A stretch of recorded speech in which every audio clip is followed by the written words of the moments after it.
பார்த்தீங்கன்னா ஒரு ஐஸ்கிரீம் மாதிரி இருந்தால் பண்ண போகிறோம். வாங்க. ஃபஸ்ட்டு பால் பாக்கெட் வீட்டில் வாங்கிக்கோங்க. நான் பார்த்தீங்கன்னா ஒரு பால் பாக்கெட் வாங்கியிருக்கேன்.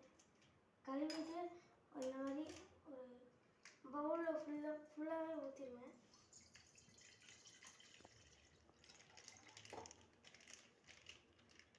ஊற்றிட்டு கொஞ்சமாக தண்ணி ஊற்றிடுவாங்க. ஏன்னா மொத்தத்துக்கும் பால் ஊற்ற முடியாது.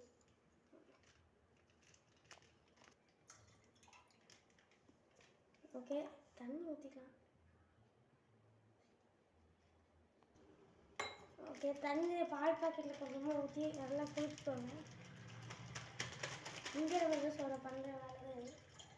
நல்லா பால் பாக்கெட்டு இப்போ டம்ளர் இருக்கிற தண்ணி ஃபுல்லாக ஊற்றிக்கலாம்.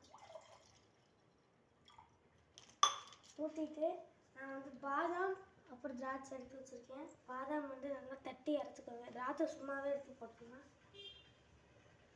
எடுத்து அப்படியே கொட்டணும்.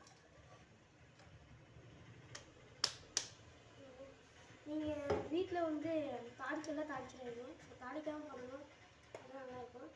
இதில் பார்த்தீங்கன்னா சர்க்கரை,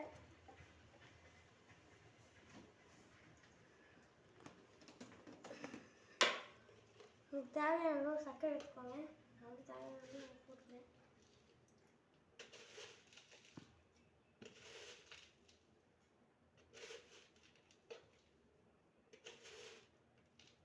ஓகே, இன்னும் ஒரு கண்டி போட்டுக்கலாம் நினைக்கிறேன்.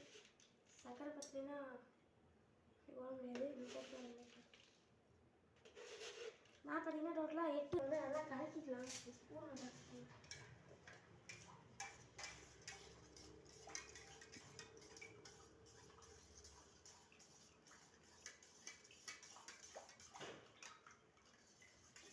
இந்த மாதிரி நல்லா கலக்கிக்கோங்க.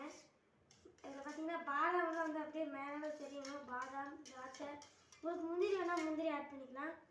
பார்த்தோன்னா ஒரு டம்ளர் எடுத்து ஊற்றிக்கலாம்.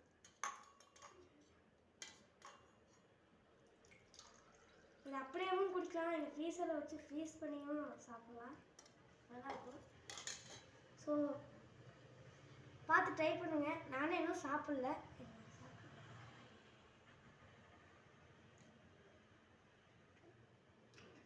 அவ்வளோதான் இருக்குது.